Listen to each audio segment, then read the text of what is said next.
La semaine de relâche arrive à grands pas. Les enfants l'attendent depuis nombreuses semaines et les parents se sentent un peu désemparés face à ces 5 journées de congé qui s'imposent. Il va falloir trouver une gardienne si on a des jeunes enfants qui sont à la maternelle ou en première année et des activités à faire avec nos plus vieux si c'est possible pour nous de prendre congé. Mais vous savez, dans la région de Lanaudière, il y a plusieurs activités qui s'offrent dans nombreuses municipalités. À commencer par le Musée d'art de Joliette, qui vous offre du 3 au 5 mars, bien sûr, des visites conçues spécialement pour vos enfants qui leur permettront de découvrir la culture de chez nous. Et puis, vous pouvez aller au Arbrasca. Si vous êtes une famille de sensations fortes et que vous aimez les aventures, la région de Rawdon vous offre des parcours à faire en famille et c'est de se promener d'arbre en arbre avec les cordes à Tarzan et tout. Vous auriez bien du plaisir. Les animaux. Vos enfants aiment les animaux? Amenez-les visiter une ferme. La Bergerie des Neiges de Saint-Ambroise vous accueillera pour vous faire découvrir les joies de la ferme et vos enfants pourront jouer avec les animaux qui seront près d'eux. L'île des Moulins. Est-ce que vous avez déjà visité l'île des Moulins? Cette petite région de Terrebonne, en bordure de l'eau, tout près du vieux Terrebonne, vous permettra de visiter ce site historique. Vous aurez aussi des cafés et des restaurants qui seront à votre portée pour vous réchauffer puisque la saison de l'hiver n'est pas encore terminée. Vous savez, il y a aussi plusieurs activités simples, toutes simples à faire qui se trouvent près de chez nous. Le cinéma, par exemple, s'il ne fait pas beau, vous pouvez aller au cinéma. Profitez-en pour sortir vos jeux de société.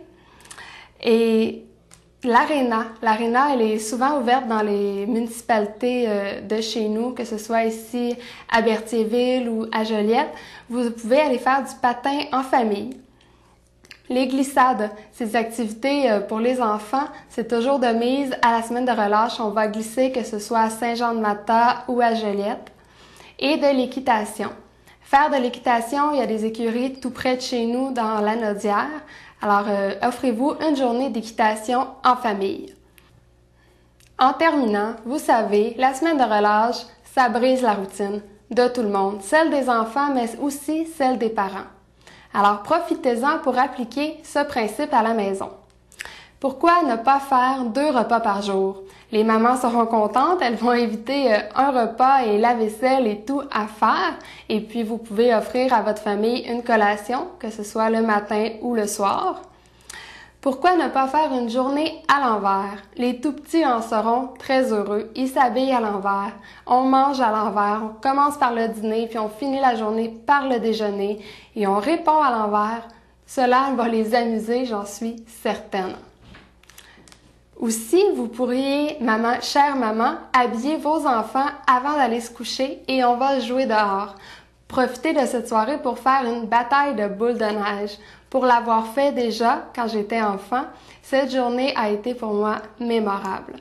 Vous allez vous amuser, vous allez jouer à l'extérieur et après, on va aller se coucher. Pourquoi ne pas faire une journée en pyjama? En plein milieu de la semaine, on passe toute la journée habillé en pyjama et on écoute des films à la maison. Vous pourriez faire du scrapbooking avec votre famille, sortez les photos de famille et amusez-vous à entrer cela dans des livres et à porter des commentaires sur ces photos, coller des images, des photos, des collants. Alors j'espère que je vous ai donné plusieurs idées pour agrémenter votre semaine de relâche. Et puis, si vous avez des questions, vous pouvez comme d'habitude communiquer avec moi via le Facebook de la station CTRB. Et j'espère que vous passerez une belle semaine de relâche 2010.